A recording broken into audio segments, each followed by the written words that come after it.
শুরু সাকিব নাসুমের ঝোড়ো ব্যাটে শেষ, তবুও হারল বাংলাদেশ। শুরুতে মনে হচ্ছিল 130 রান করতে পারবে না ওয়েস্ট ইন্ডিজ, সেখানে শেষ 3 ওভারে হলো 50 রান।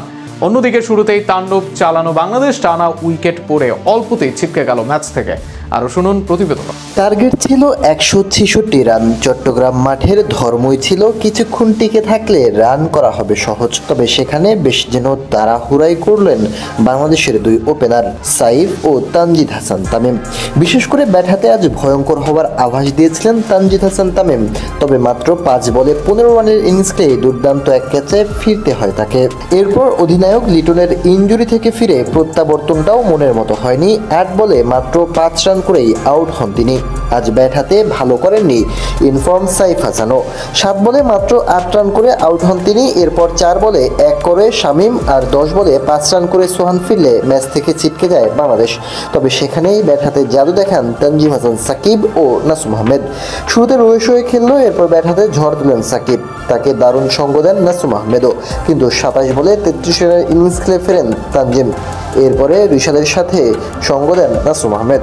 তবে তার আগে ব্যাট হাতে ঝড় তুলেছিলেন দুই ক্যারিবীয় ব্যাটার রবম্যান পাওয়েল ও শাই হোপ।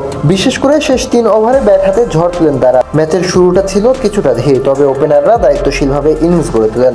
এলিক অ্যাথানেস শুরু থেকে ইতিবাচক মেজাজে খেলেন। স্পিনারদের বিপক্ষে আত্মবিশ্বাসী শট খেলে 27 বলে 34 রান করেন, যাতে ছিল 3টি 4 ও 2টি 6। তার সঙ্গে ব্র্যান্ডন কিংসলেন আরও ধীরস্থির। 36 বলে 33 রানের ইনিংসে বড় না হলেও দলকে দৃঢ় শুরু এনে দেন তিনি। তাদের 59 রানের পার্টনারশিপ ছিল ইনিংসের ভিত্তি।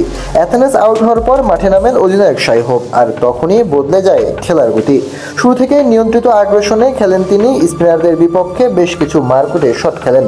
অন্য প্রান্তে রবম্যান পাওয়েল ছিলেন আরও বিধ্বংসী। তানজিম হাসান সাকিবের শেষ ওভারে টানা 3 ছক্কা হাঁকিয়ে 28 বলে 44 রানের ঝড়ো ইনিংস খেলেন তিনি। এতে ছিল 1-4 ও 4টি 6। হোপও ছিলেন সমান কার্যকর। মাত্র 28 বলে 46 রানে অপরাজিত ছিলেন তিনি। তাদের জুটিতে শেষ 3 ওভারে 50 রানের বেশি যোগ হয়, যা স্কোরকে নিয়ে যায় লড়াকু 165 রানে।